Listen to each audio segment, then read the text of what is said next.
La civilización egipcia nació hace 5000 años del encuentro de un río, el Nilo. Encuentran el eje norte-sur del curso del Nilo y el eje este-oeste del curso del Sol, donde se erigió la vertical de la Gran Pirámide, la tumba del faraón Kéope.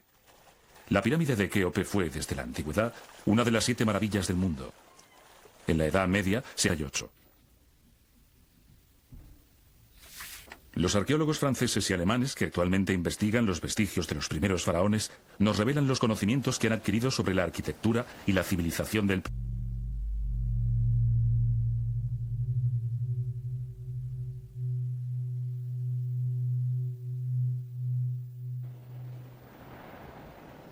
Los palacios, las casas y la mayoría de los papiros escritos fueron destruidos muy pronto. El adobe y los materiales de origen vegetal que constituían la arquitectura popular de los egipcios desaparecieron hace miles de años. El único testimonio que subsiste son las piedras empleadas en las tumbas, las pirámides de los reyes y las...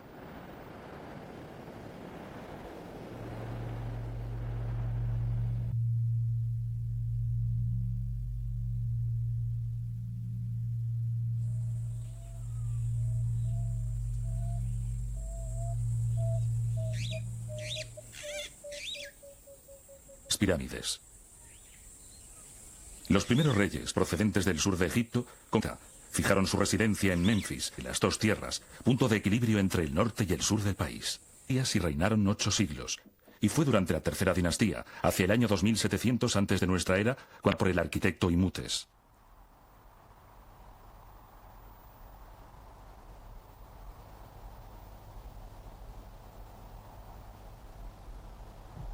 Pirámide escalonada y el recinto funerario. Trata de la primera construcción en piedra labrada. 60 años de su vida la obra de su colega Imhotep.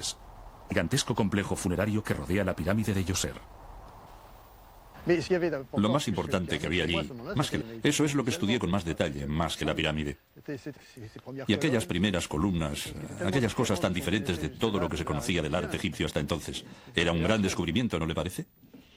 A partir de algunos vestigios y unos pocos indicios, Jean-Philippe Loeb ha sabido descifrar las intenciones de Imhotep y recuperar las extraordinarias aportaciones de la... Cubrieron su nombre en la base de la estatua de Djoser, hallada cerca de la columnata Dentario, sumo sacerdote de Heliópolis, en fin, poseía toda clase de títulos. Y además era el jefe de todos los escultores, tallistas, albañiles, etc.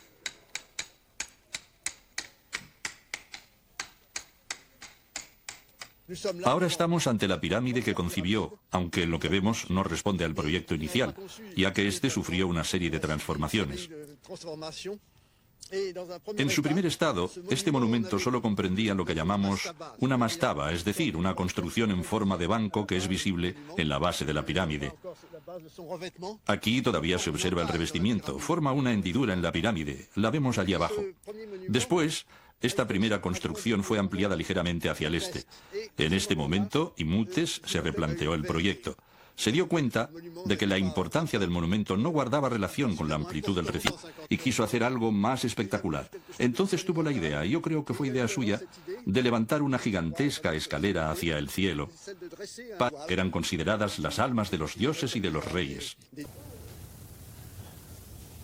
Cuando su Ka les abandonaba, a menudo se ha dicho que era el principio vital, así pues seguía viviendo cerca del cuerpo. Por eso debían conservarlo, no podían permitir que se descompusiera, lo cual fue el origen de la momificación. Al principio no sabían muy bien cómo preservar la carne de la descomposición y dejaban de secar completamente el cadáver. Así pues, solo quedaba la piel sobre los huesos. Por encima del esqueleto modelaban una especie de muñeco de tela que reproducía el cuerpo. Recreaban la cara, modelaban la nariz y las orejas, pintaban los ojos y la cabellera. Hacían unas pequeñas orejas. No daban nada. Los dedos de las manos y de los pies, cada dedo era remodelado y las uñas pintadas. Precisamente el pie de momia que encontré en la tumba de Djoser cuando tomé las medidas del interior era una momia hecha con esta técnica. Unos 4000 años después del paso del último saqueador. La verdadera entrada está para poder pasar. Y entonces me dijo, creo que usted puede entrar. Yo no puedo. Venga, pase y dígame qué hay dentro. Y así fue como entré antes que él. Llegué a un lugar, estaban en el suelo, rotas, puesto que se habían desprendido. Después pasé por una puerta situada a mano derecha y encontré una sala parecida en la que había estelas. Entonces grité, ¡hay estelas! ¡Hay estelas del rey! ¡Y están aquí!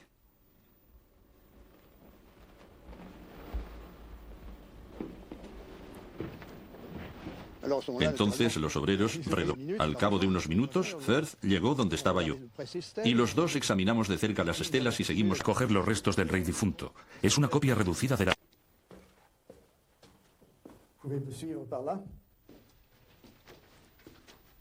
Los aposentos funerarios del rey Djoser, encontrar allí su corte y sus familiares.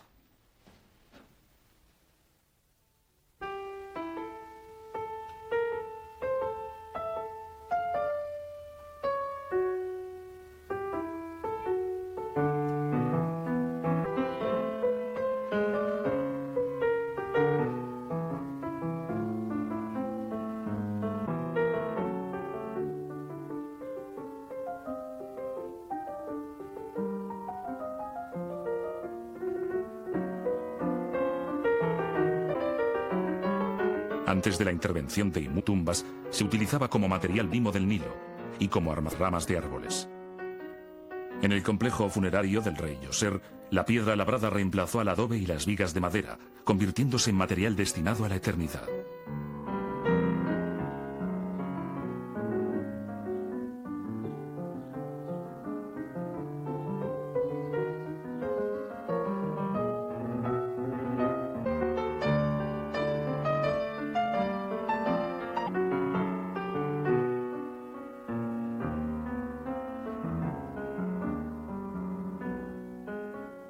Creo que la idea de Imutes fue reproducir alrededor de este vasto complejo Memphis, que en cierta manera él petrificó, traspuso en piedra, de manera que permanecieran allí eternamente alrededor de la tumba de su rey.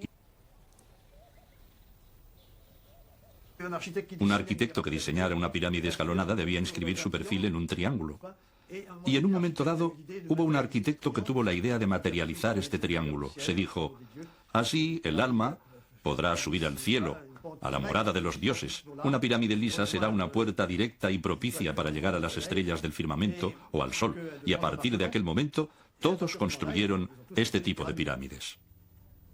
La primera pirámide lisa fue ideada por los arquitectos del rey Snofru, que reinó unos 2600 años antes de nuestra era. Snofru fue el fundador de la cuarta dinastía, el padre de Kéope y el mayor constructor del Imperio Antiguo. Rainer Stadelmann, director del Instituto Alemán de Arqueología de El Cairo,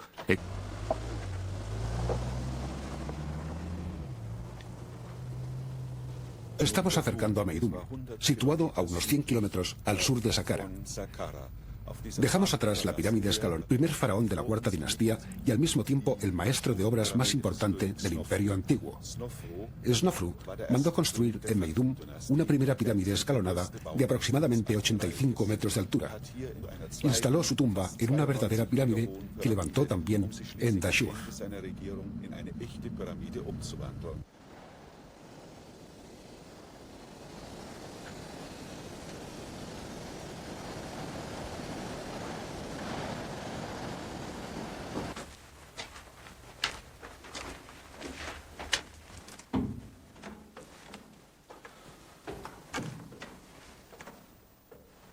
He aquí la primera bóveda en saledizo conocida en la historia de la arquitectura. Está formada por hiladas de piedra, cada una de las cuales sobresale ligeramente de la precedente a fin de reducir gradualmente el diámetro de Meidum. Snofru decidió, por motivos que todavía desconocemos, nuevo lugar. Lo encontró en Dashur, donde inició la construcción de la pirámide romboidal. Construyó la pirámide rodeada con caras de gran pendiente y después concibió unas alas muy altas cubiertas con bóvedas en saledizo, lo que parece que provocó el abombamiento de los muros de estas alas. Esto seguramente fue motivo de preocupación y Snofru no quiso saber nada de esta pirámide, dijo que la otra, y por ello quiso terminar enseguida la precedente, para lo cual redujo mucho su pendiente. Cuando tomó esta decisión, la pirámide romboidal estaba más o menos a media altura. Redujeron la pendiente de esta pirámide y a la nueva le dieron la misma pendiente que a la parte superior.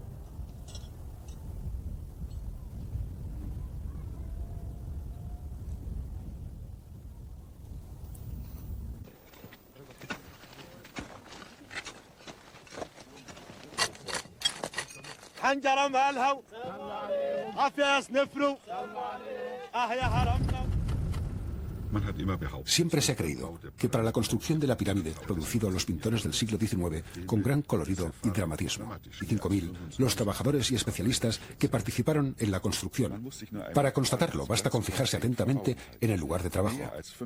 Por razones de las labraban. 5.000 trabajaban en las canteras.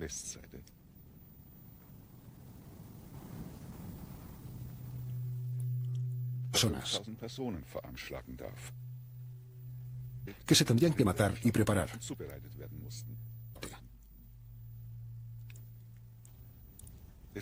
Se trataba de una cifra que no superaba el 1%. Era algo semejante de nuestras grandes catedrales en la Edad Media. De piedras en la cantera o durante la construcción de la pirámide toques. Y gracias a estas previamente a lo que había dicho Heródoto, a lo que había oído decir y después había repetido, contrariamente a lo sabemos que no trabajaban en la construcción de las pirámides únicamente durante las inundaciones del Nilo, sino durante todo el año, porque en estas marcas tenemos todas las estaciones, incluso algunos días. Este es el signo del mes, el tercer mes de la estación de las inundaciones, Shemu en egipcio antiguo. Día cuarto, en las que el año se ha conservado. Es como la que nos proporciona este bloque, podemos conocer también fechas del reinado del faraón Snofru, y que fue terminada aproximadamente, ya que tardaron unos 17 años en acabarla.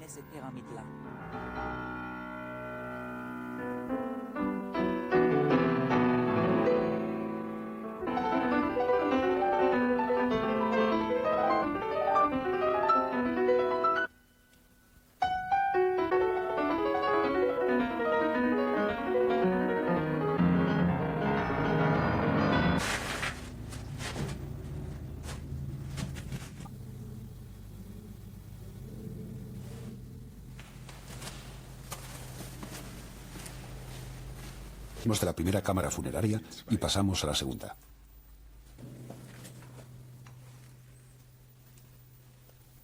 Y aquí está la tercera cámara, donde se encontraba el cuerpo del rey. Se trata de un amplio espacio cubierto con una preciosa bóveda. En esta sala se encontraba la momia del rey Snofru. He aquí su bóveda celeste.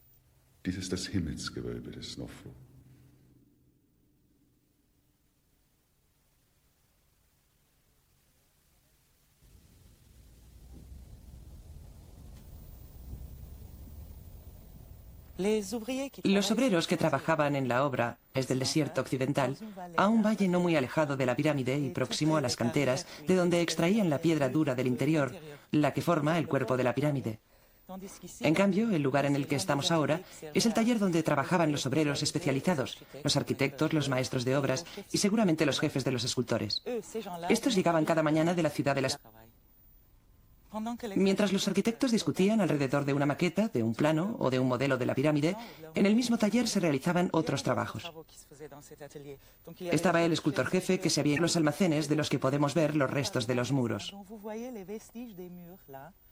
Eran unos almacenes muy grandes y en ellos se guardaba el material que utilizaban los arquitectos y los escultores, sus herramientas, la madera, las vigas empleadas por... El maestro de obras estaría sentado allí.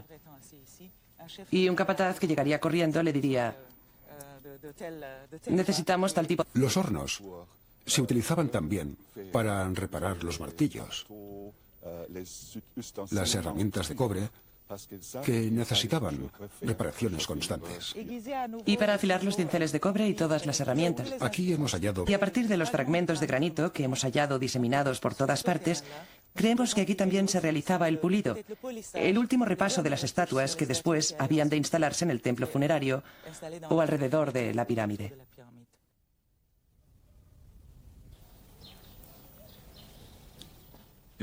La ciudad de las pirámides de Snofru estaba aquí, junto a las tierras fértiles, a la orilla de un lago que servía de puerto. Esta ciudad todavía no se ha excavado. La conocemos entre los que se encontraban príncipes, miembros de la familia real y altos dignatarios. Se trataba de una clase privilegiada, puesto que los habitantes de la... Ni tan solo la policía tenía poder en esta ciudad. Sus habitantes no estaban obligados a la prestación de trabajo personal, aunque, a cambio, debían realizar actos de culto en los templos funerarios reales, como, por ejemplo, Francia.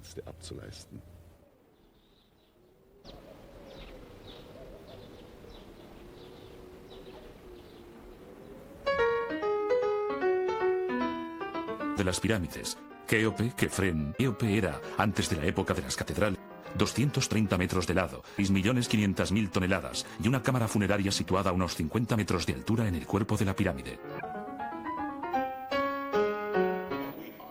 Ahora estamos en el lugar más impresionante de la pirámide. ¿Cómo fue construido? Esta gran galería tiene una longitud de unos 49 para siempre.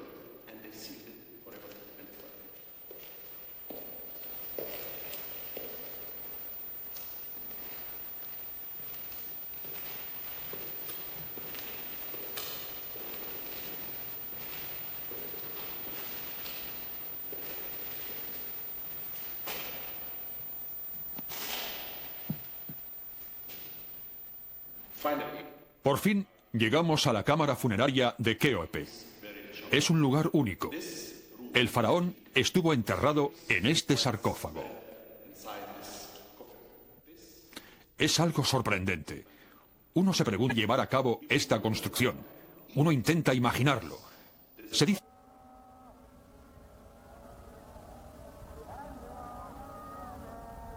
Y para protegerla del peso de la pirámide, los arquitectos construyeron encima 5 cámaras superpuestas llamadas cámaras de descarga.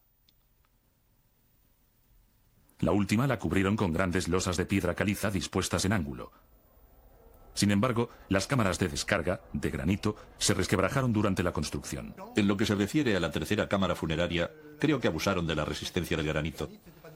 Creyeron que con el granito no era necesaria sin problemas, pero al final las vigas se resquebrajaron y no debían preocuparse de nada. Pero la realidad es que el granito es menos homogéneo que la piedra caliza. Es muy duro, pero ante la hizo en la gran galería una cámara cubierta por vigas de granito y otra cámara cubierta nuevamente por una bóveda en saledizo. En un momento dado renunciaron a las vigas de granito que se habían resquebrajado en las cámaras de descarga situadas sobre la cámara funeraria y volvieron al sistema que ya habían aplicado. ¿Cómo se izaron los 2.700.000 bloques de piedra sobre 220 hiladas durante la construcción de la pirámide de Kéope hasta llegar a 146 metros de altura? El misterio persiste desde la antigüedad. Entre la teoría de Heródoto, según la cual utilizaba que creía que empleaban rampas, usted ha elegido la teoría de Diodoro de Sicilia. Pero usted hace su propio razonamiento. Levantar aquellos bloques enormes. Quizá podrían haber servido para pirámides pequeñas o para las construcciones de la sexta dinastía, tal vez. No para el revestimiento, sino para las otras pentatoneladas con estas máquinas. Si no lo cree, debe pensar que Diodoro de Sicilia estaba en lo cierto cuando decía que las pirámides se construyeron gracias a enormes rampas de tierra. Él dice de tierra. No creo que pudiera hacerse de ninguna otra manera, la verdad, diferente para las pirámides. Nunca se dijo que se construyeran pirámides. Tenemos pequeños y grandes arquitectos, pero ellos nunca dicen, yo he construido, yo he trabajado en la pirámide.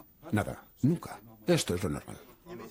¿Sabe? Existe la experiencia que tuvo lugar en Karnak con una gran piedra. Tenían que desplazar un importante bloque de 7 toneladas, creo. Habían reunido 70 obreros para tirar, creo, o algo así. Era en un terreno llano, pero lo habían mojado. Habían puesto barro, limo del Nilo y lo habían mojado. Dijeron, tirad. Tirad. Redujeron los hombres a la mitad, lo mismo. Al final constataron que un solo hombre podía tirar de 1 tonelada. Pero a medida que la inclinación de la rampa aumenta, el peso de la piedra también aumenta, ¿no es cierto? Sí, pero los egipcios utilizaron las rampas muy pronto y ensayaron qué rampa les convenía más para arrastrar los bloques. Sobre todo en la Gran Pirámide, que tenían que subir a 145 metros. Sí, es enorme. Estos grandes bloques no se subían a 145 metros. Los bloques de las cámaras de techos inclinados están a ras del suelo. El gran problema es la pirámide de Kéope. Sí, es ahí donde está el problema. Las otras... Si resolvemos el problema de la pirámide de Kéope, lo habremos resuelto todo.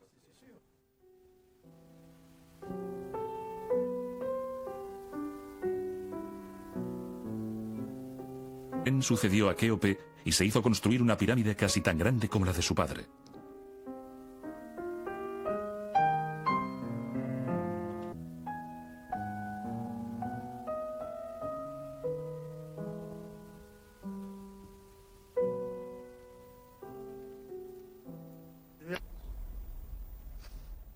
Después de Micerino, asistimos a una ruptura dinástica. Una leyenda cuenta el nacimiento milagroso de los 3 primeros reyes de la quinta dinastía, Userkaf, Sahurré y Neferirkarré.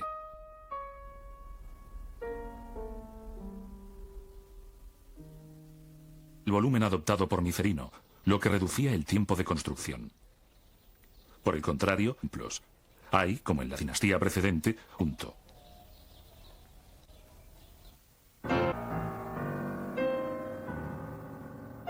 En este caos puede verse la gran variedad de materiales empleados. Suelo de gres oscuro para los patios y los pasillos. Suelo de alabastro claro para el santuario, que reservaba para los marcos de las puertas y los cartuchos y los títulos reales estaban grabados y coloreados con tierra verde de malaquita. Hasta el día en que, en 1880, un joven arqueólogo francés, Gaston Maspero, descubrió Ostia. El patrón de este joven era Auguste, la necrópolis de Saqqara. Y así, unas horas antes de morir, Mariette tuvo que confesar que, efectivamente, había pirámides. Hay un texto que se repite siempre, y siempre en el mismo lugar. Es el texto inicial, el texto fundamental, el texto de las pirámides, que dice: «Oh, faraón, no te has ido muerto, te has ido vivo». Lo cual significa, en esta frase grabada en el interior de la cámara funeraria, muy cerca de lo que se ha marchado vivo.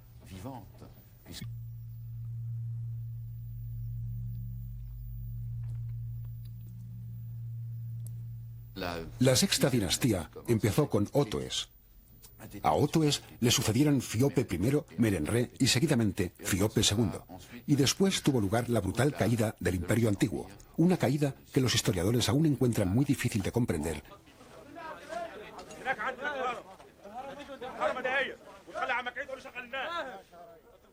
Desde 1960 la dinastía del Imperio Antiguo, con otros entre 1988 y 1989, cuatros de escombros alrededor del recinto del rey Fiope I.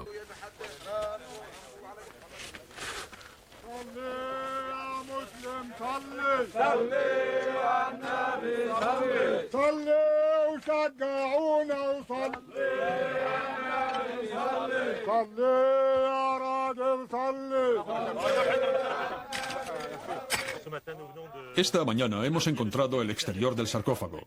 Lo hemos descubierto bajo estos enormes bloques del techo que habían caído. La tapa del sarcófago ha desaparecido. Así que estará vacío.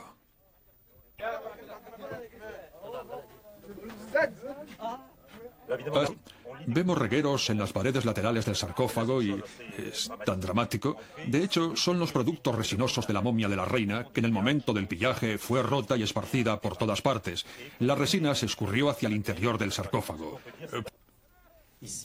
Aquí, en la cámara funeraria de la pirámide de Menelre, tenemos un ejemplo espléndido de policromía, pero también una lección de arquitectura, ya que aquí asistimos a la culminación de la búsqueda que empezó en la tercera dinastía para evitar que la masa de la pirámide aplastara el sarcófago. Este era el gran problema de los arquitectos: cómo vaciar la pirámide, colocar el sarcófago y desviar la fuerza descendiente, la fuerza de la gravedad, apartándola del sarcófago para proteger. Y en la de Kéope aparece por primera vez la cubierta de dos vertientes que vemos a nuestro alrededor.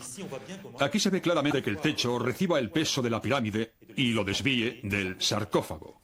Para ello, utilizaron estos enormes bloques que nos rodean. Se hunden detrás del muro para llegar a este abierto, y a pesar de ello, ¿qué es esta cubierta? Pues son de forma de V invertida que apartan el peso de la cámara del sarcófago. Vemos la primera capa. Se plantearon conseguir una excepcional seguridad. Cada bloque es independiente. Si la tercera capa se resquebraja, la que soportará la carga. Estos bloques son enormes. Cada uno pesa entre 60 y 65 toneladas. Y hay 3 capas. Y estas 3 capas sumadas, y es esta enorme estructura la que protege el sarcófago del rey de ser aplastado. Brutalmente saqueadas, privadas de casaje de los bloques de su estructura. Estas canteras arqueológicamente a formar un exceso de pirámides. Castilla, con su paramento, hecho con una bella piedra caliza dorada. Veremos cómo este paramento se apoya y es sostenido por detrás por unas piedras que se llaman backing stones, o piedras de apoyo. Y veremos cómo todo el conjunto descansa en una masa formada por piedras pequeñas. Bien, no se construyó por etapas, como podría pensarse, sino en planos horizontales. Se construía al mismo tiempo el paramento, alzaban horizontalmente, hilada por hilada. Y muy a menudo, en pirámides con el paramento destruido, se ven solo las backing stones, y son ellas las que sugieren la forma de la pirámide cuando el paramento ha desaparecido completamente. De una de las esposas de Fiope I. ¿Qué encontraremos? Pues encontraremos la eternidad En la pirámide de la reina encontramos el eje norte-sur, evidentemente, el eje siempre corresponde al curso del sol. ¿Qué hay detrás de mí? Pues está la entrada de la pirámide donde aún se conserva las de cierre. Y al llegar al cruce de los dos ejes de la pirámide, descubrimos el eje oeste a mi derecha y el lugar donde se colocaba el sarcófago. Enfrente, al otro lado, y es allí donde se situaba un pequeño almacén donde se guardaba, para que la reina sobreviviera en la eternidad, un bonito mobiliario funerario y los objetos necesarios para su vida cotidiana en el más allá. Nos encontramos en un espacio a cielo abierto, y este espacio era exacta tumba de la reina. Esto nos permite asistir al nacimiento de la construcción de la pirámide desde su primera fosa. Esta fosa para evitar con muros de soporte. De esta manera se podía trabajar en las salas tiempo, empezar la edificación de la exterior decorativa y toda la sensualidad de formas y de materiales se encuentran sintetizadas aquí, en esta arquitectura. El texto se reforzó de manera extraordinaria esta arquitectura y allí se encontró, finalmente, la solución deseada para asegurar la eternidad al faraón. Esta unión de texto y arquitectura es lo mejor que los egipcios del Imperio Antiguo encontraron para asegurar. Y tal vez es aquí donde se puede adivinar un agotamiento de las formas, un agotamiento de las investigaciones, y la sexta dinastía se ve condenada a repetirse, sin creatividad, sin ideas nuevas. Son muchos. Es un país despojado de sus riquezas, pero los impuestos son elevados. El grano es poco abundante, pero el celemín es grande y se mide hasta que desborda. Re se separará de los hombres. Brillará solo una hora y no se sabrá cuándo es mediodía. Ya no se podrá distinguir la sombra. Te describo el país como si describiera un enfermo. Aquel que tenía el brazo débil será un hombre poderoso. Se saludará al que antes tenía que saludar. Se vivirá en la necrópolis. Será el hombre miserable el que comerá los panes de las ofrendas. Heliópolis, el lugar del nacimiento de los dioses.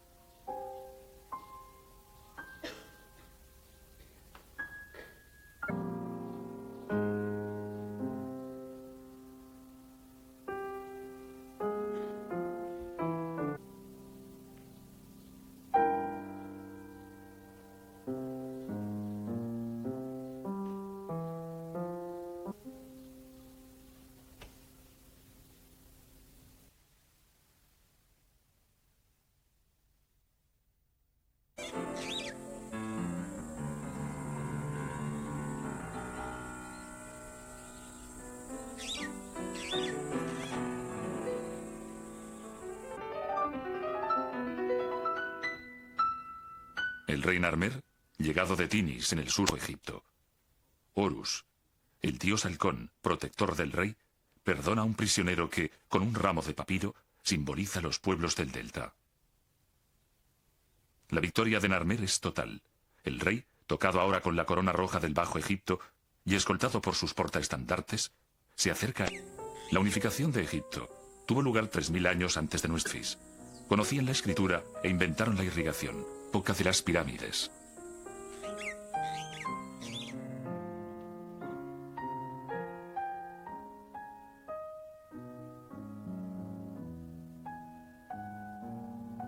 Especialista en estos textos, nos recuerda su función. Para comprender el significado de los textos de las pirámides, nos es muy útil una fórmula que se encuentra grabada en todas ellas, que es la siguiente. Oh faraón, en estos textos. De hecho, hay varias maneras de irse. Puede hacerlo acostado en su sarcófago, o se convierte en un Osiris, es decir, en el rey de esas sombras difusas, que son los muertos, a los que se llama, magnificándolos como siempre, los luminosos. Son las almas que se encuentran allí para toda la eternidad y que recrearán la corte del faraón. Un faraón que estará con su cetro y sus coronas en su trono de gloria. Esta es la eternidad mirando hacia el este. En el este, cada mañana se produce algo glorioso, el nacimiento del sol. Y lo que desea el faraón es subir a la barca del sol. Cuando puede instalarse en el trono con el dios Sol, Re, lo hace encantado, pero a veces es más humilde en sus deseos. Pide, por ejemplo, ser marinero de la barca solar. Si la barca se llena de agua, achicará y remará. Está dispuesto a todo para sobrevivir y alcanzar el cielo. Pero sabe muy bien que, por la noche, volverá a encontrarse en el occidente, el país de los muertos. Es una situación diferente. Sabe que debe cruzar este país con el mínimo daño posible y después resurgir por la eternidad solar en el cielo. Y en el cielo puede hacer otra cosa. Abandona su sarcófago, el por el que entró en el reino de los muertos. Asciende por el túnel y, como la pendiente es de unos 28 o 30 grados, se encontrará en la zona que llamamos de la estrella polar, aunque esto no era exacto en su época. En esta zona están las estrellas que giran sin cesar. Son las estrellas que no perecen, que son infatigables, que giran continuamente alrededor del eje del mundo. Todo el techo de este pasillo, de esta cámara, está constelado de estrellas, estrellas imperecederas, entre las cuales quiere alcanzar la eternidad. Lo extraordinario de estos textos es su durante belleza. Sentencias a menudo enigmáticas que demandan en el otro mundo. En todo ello no hay nada. Lo principal es que el faraón, es decir, según nuestra perspectiva, pueden ser pequeñas plegarias o pequeños himnos y también consejos de orden práctico del estilo vigila cuando pases por tal lugar, pero siempre están destinados a ayudar al faraón a alcanzar el más allá. Pueden expresar deseos, como por ejemplo aquí, hay una fórmula muy sencilla. Pepipu en Metek. Empieza otra con este signo. Eloyet Medu. Abran para ti las puertas, con dos batientes, con la idea del frescor evocada por esta jarra de la que sale que algo cambia, que los tiempos están un poco revueltos. Primero, transcribirlos en los muros de la tumba. Después, que son sistemáticamente suprimidos de los relieves. En primer lugar, el principal es el animal que representa al dios Set, que sirve para escribir su nombre, al que le niegan la posibilidad de figurar en ciertas pirámides. El dios Set no es normal, de la anormalidad. Por ello, el hecho de suprimirlo significa reconocer que algo va mal, que hay inquietud. Por otro lado, en algunas pirámides se constata que ciertos animales, necesarios para este sistema de escritura, serán representados grabados. También esto probablemente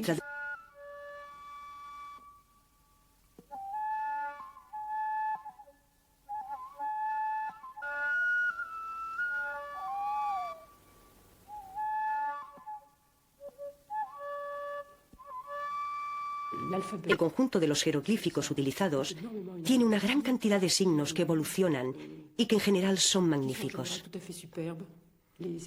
Los egipcios son unos notables dibujantes de animales. Es un verdadero, aves están vivas y son todas diferentes. No son caracteres de imprenta que se repitan exactamente, lo que hace que una ave parezca más viva que otra. todos los textos fueron pintados en verde. De un verde que, a primera vista, para un egiptólogo es Uash. Y Uash es también el nombre del papiro. Es decir, el faraón, gracias a este color verde, pasajes en los que afirma su potencia sexual, su voluntad de vivir, su necesidad de beber, de comer, de estar totalmente vivo. Fiope y Osiris, tu madre Nut se ha tumbado sobre ti. Hace que te falte nada. Vuelve a colocarte la cabeza, recoge tus huesos, reúne tus miembros, devuelve tu corazón al cuerpo. Eres puro. Tu madre ha venido a ti, la gran protectora ha venido a ti. Ella te purifica. Oh, Fiope, despierta, levántate, ponte de pie.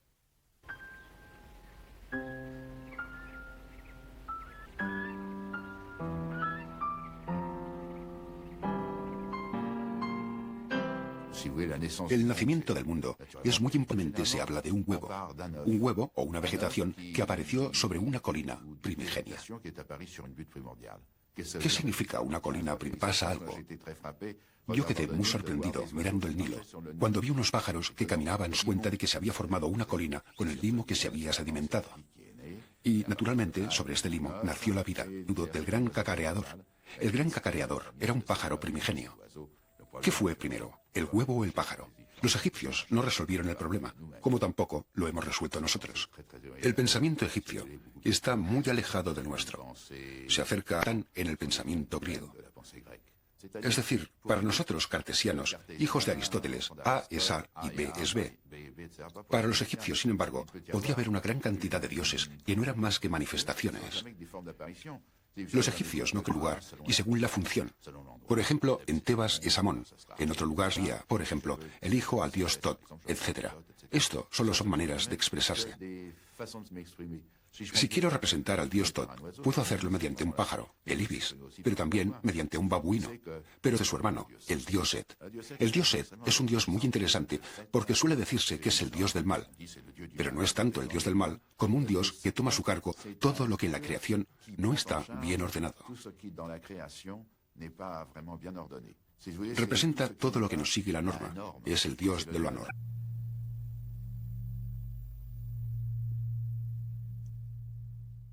Era un universo diferente del nuestro, proyectado al futuro, porque los egipcios, en aquella mutación sorprendente que tuvo lugar en el cuarto milenio, en el año 3100 aproximadamente, tenían el fuerte convencimiento de que entonces el mundo de los dioses estaba sobre la tierra. Por consiguiente, lo que debía hacerse era restablecer la perfección de los comienzos.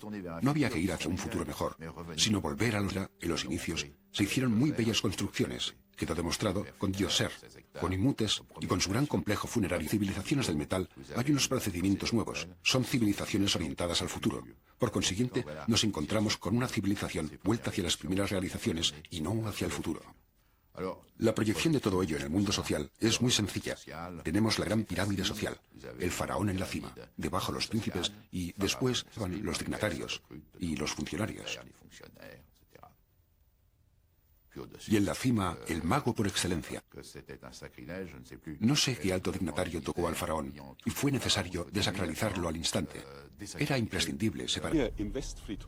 Aquí, en el cementerio occidental de Giza, comprendemos un poco mejor la concepción del Estado egipcio. La pirámide. Alrededor de este palacio se agrupan las casas, es decir, las tumbas de los altos funcionarios del reino y de sus familias.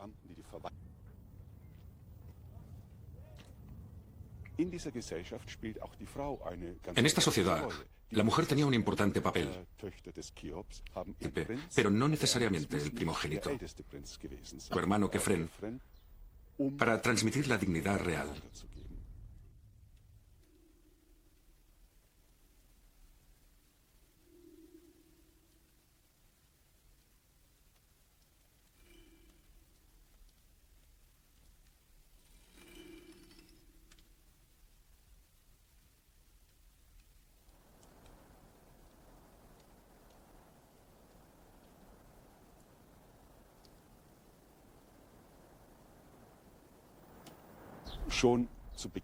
Desde la primera dinastía, las tumbas reales estaban rodeadas de tumbas secundarias. Y hoy se sabe que un gran número de individuos fue sacrificado con motivo de los funerales del rey.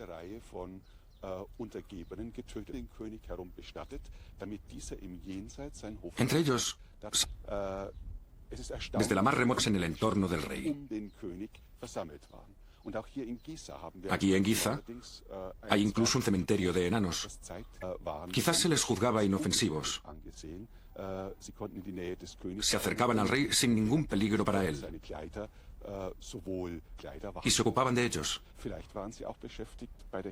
Quizás fabricaban. Fue a menudo copiado y difundido en todas las escuelas de escribas durante 2 milenios. No hay ninguna que se le parezca en todo el país. Incluso cuando es niño, ya le saludan. Le envían para llevar mensajes. No he visto nunca a un escultor enviado a una misión ni a un orfebre de viaje. Pero he visto al herrero trabajando delante de su fragua. Sus dedos son como la piel del cocodrilo y huele peor que las huevas de pescado. Duras, pero cuando termina sus brazos están muertos. Se sientan. El recolector de papiros remonta el río hasta las marismas. Por lo que respecta al alfarero, aunque trabaje erguido, el aire que respira quema como el fuego. Sus vestidos están manchados de limo y su cintura llena de cortes. Sin contar lo que debe entregar a los pastores de las me deja exhausto.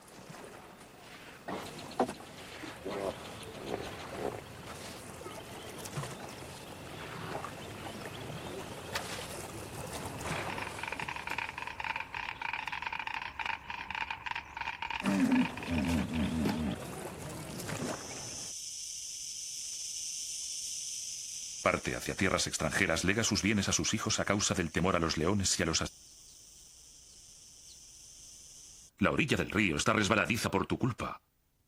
Tan cerca de los cocodrilos. Es el poder de los dioses. Piénsalo bien. No hay ni que escriba. Si con bien.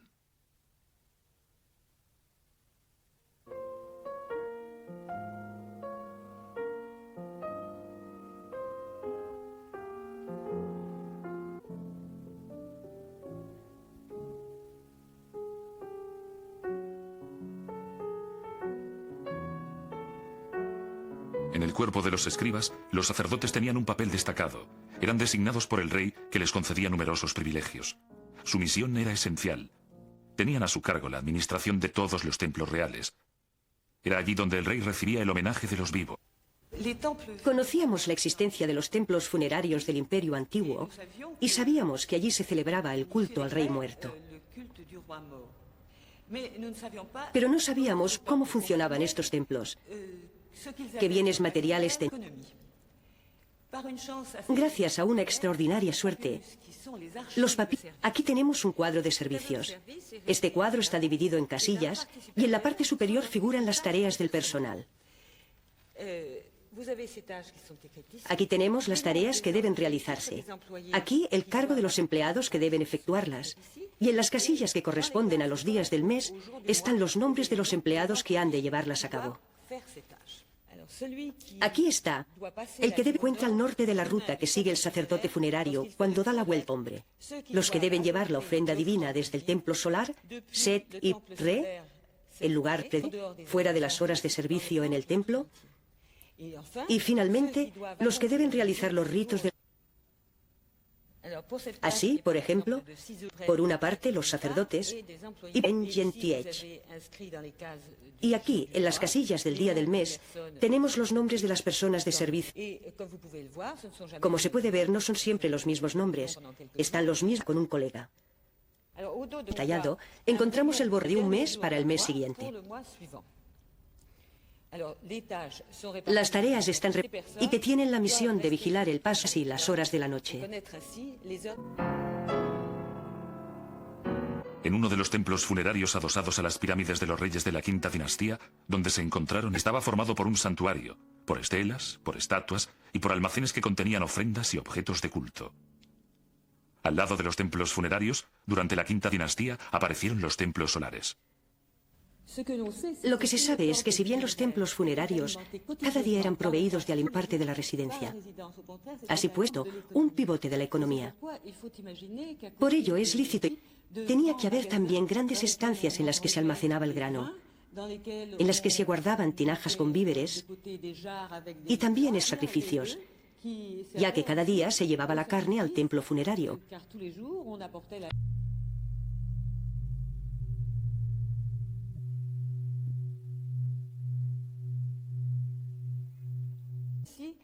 Aquí tenemos un fragmento de un cuadro de contabilidad de las ofrendas divinas, o sea, con el detalle de las mercancías que llegaban al templo. Aquí, por ejemplo, hay una columna donde están registradas las entregas que proceden directamente de la mesa de ofrendas. Por una parte, en rojo, los ingresos teóricos, y después en rojo, la deuda, lo que no ha sido entregado.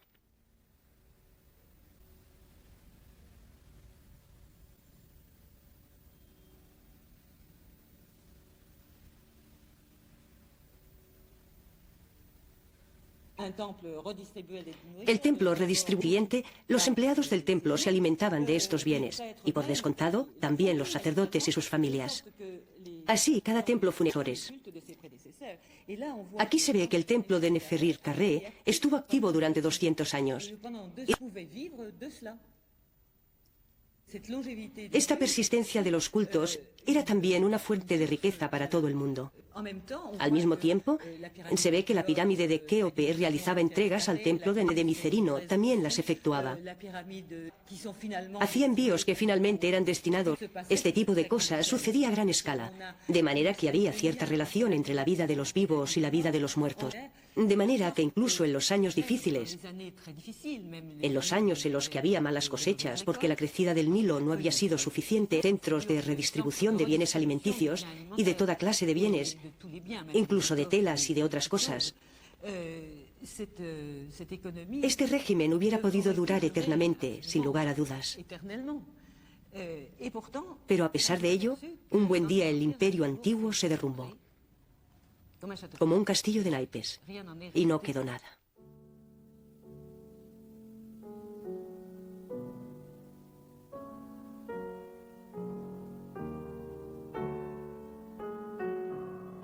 Uno puede preguntarse por qué Llegamos la sexta dinastía al declive del Estado. Crean ciertas dudas.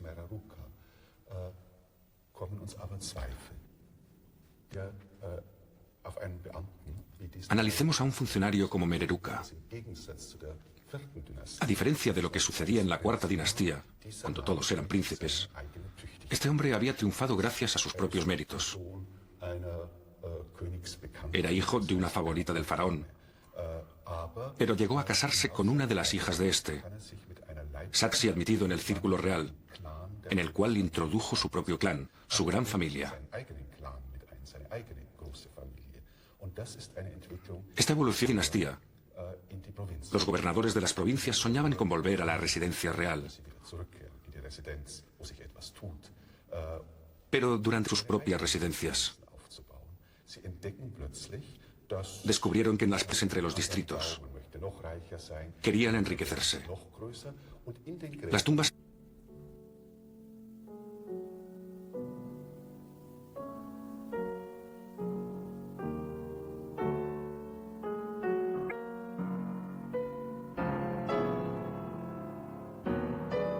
Durante la quinta dinastía, la familia real no pudo acción. Por ello, tuvo que delegar el poder en una nueva clase de funcionarios. Estos funcionarios debían organizar sus expediciones y para prepararlas no aprovechaban la estructura de la administración egipcia, formada a veces por 1000 personas que se desplazaban a pie con asnos y víveres. Debían encontrar intérpretes, debían hablar y tenían la oportunidad de conocer civilizaciones que no eran la suya. Cambios de mentalidad que se manifestaron al volver a su país. Alguien absolutamente necesario, por lo menos respecto al culto funerario. Así, con el desarrollo del culto siríaco, desapareció prácticamente la obligación de hacerse enterrar cerca de la pirámide real, la del Imperio Antiguo. El final del Imperio Antiguo coincide con una gran revolución social, una gran revolución política, que es también una revolución en la concepción religiosa.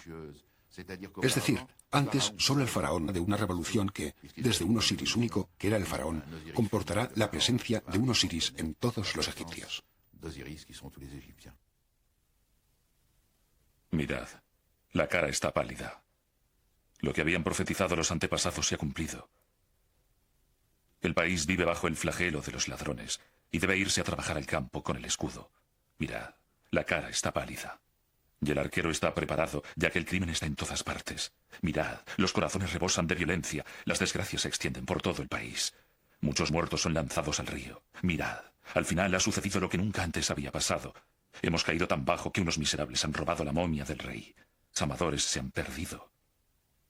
Mirad, se han destruido las cosechas en todos los caminos y ya nadie tiene vestidos, perfumes ni aceite y todos dicen, ya no queda nada. Mirad, han robado los archivos de la augusta cámara. El lugar de los secretos está ahora vacío. Las fórmulas mágicas se divulgan por todas partes y así han devenido ineficaces porque incluyen el Alto y el Bajo Egipto. Mirad, las oficinas administrativas están llega. Aquel que no podía permitirse ni un ataúd posee ahora una tumba. El ganado vaga sin que nadie se ocupe de él. Cualquiera lo coge y lo marca con el hierro candente con su nombre.